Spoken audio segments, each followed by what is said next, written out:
What's up, and we're back. This is day 4 of Dirty Jersey Week at Werner Von Mallenrod's. If you're wondering where are day 1, 2, and 3, you got to read my blog for those. They're text entries.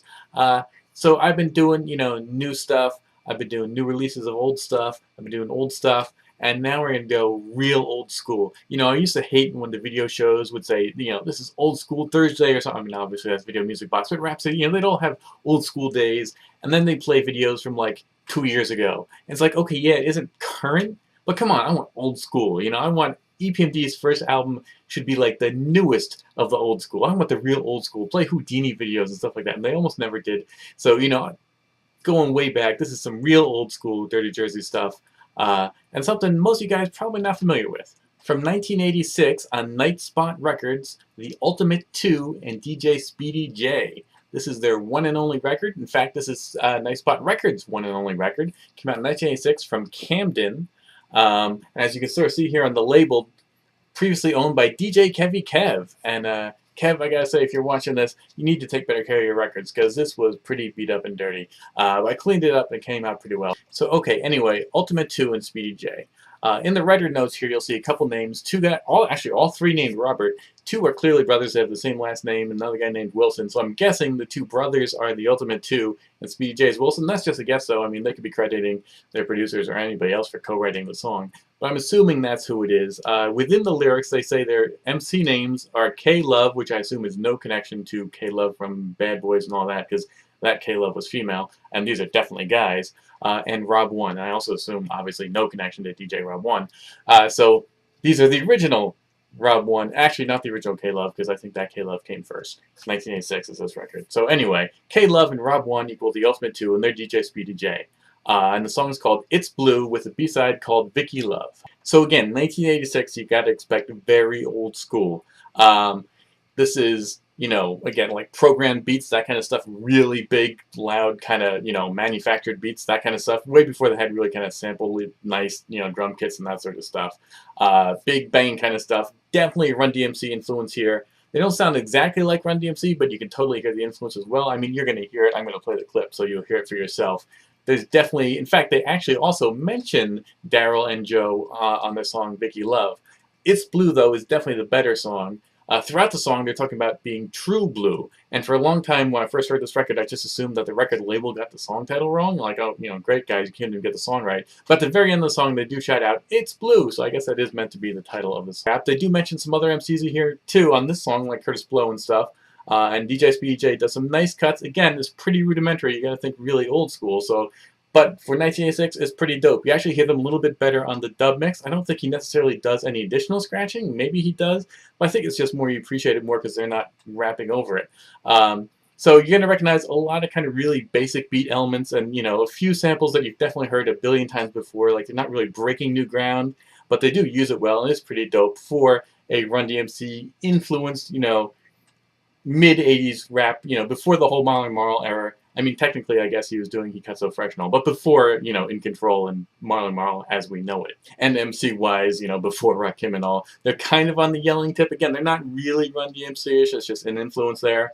Then Vicky Love is about a scandalous girl, but it's not a full, like, Roxanne kind of song. Like, it is still pretty hardcore and stuff, so it's pretty cool. Both songs are pretty good. These guys are not going to be your favorite MC or anything, but for some obscure Jersey history you've never heard of, it's a pretty dope record. Like, it actually holds up pretty well. Speedy J is actually probably the star more. But again, it's just nice beats. Everything about it is pretty good. So you got a shorts version of It's Blue, although, this is the only record by these guys, so there is no other version. There's no long version, an instrumental, and Vicky Love has short and long versions. It's produced by a guy named Daryl W. Jenkins, who I don't know, but then it says co-produced by the Ultimate 2 and Speedy J, which I assume means then that this Jenkins guy produced it in the classical sense of like putting up the money, getting the studio space and all that, and that the Ultimate 2 and Speedy J actually did the music. Then Jenkins also comes back again as an executive producer. So I assume that's the actual breakdown, but there's no way to know because there's no history on these guys whatsoever. There's pretty much just this one record from Night Spot Records from Camden, Ultimate 2. So let's just jump right into it now and let you hear for yourselves. Sound clips. We'll start with It's Blue, because that's really the jam on here. And then Vicky Blue, again, Vicky Love is pretty good. Oh yeah, and you'll notice a direct lyrical reference to It's Like That, too, on here. So again, strong Run DMC. So funky fresh, from me to you. This rhyme that I say is called True Blue. Hit it.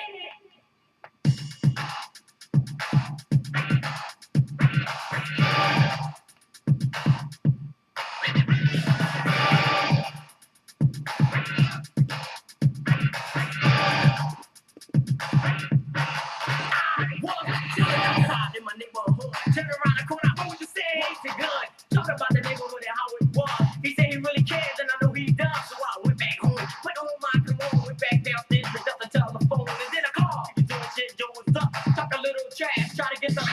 Then I heard some noise, go chill. Around the corner, it was just a boy rapping on the mic, just doing the do. Rock it down to the beat and selling blue. Break it down, you know. And now rapping on the mic was Curtis Blow. Kick it all around the world, there. And red one around my corner, there. Selling blue. Say rock.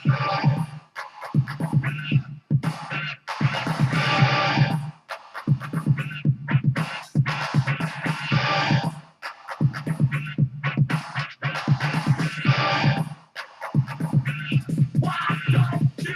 Well, listen what I can't say. I wanna tell you how the blue got on his way. Now chilling on the corner with a couple of guys. Going up the car, I was sort of surprised.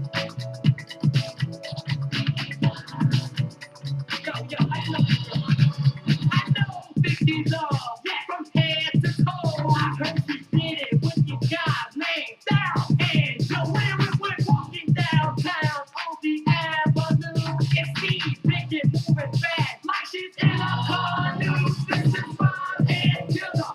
We don't drink killer. We down by law, cause there's no real, yes. Vicky is Vicky, and show love Vicky. She came through the bridge just to get her young like a bird would not like a car. And he gets around fast and she gets very far. So if you mess with Vicky and you're willing and you're able, just listen to the beat that is on the turntable.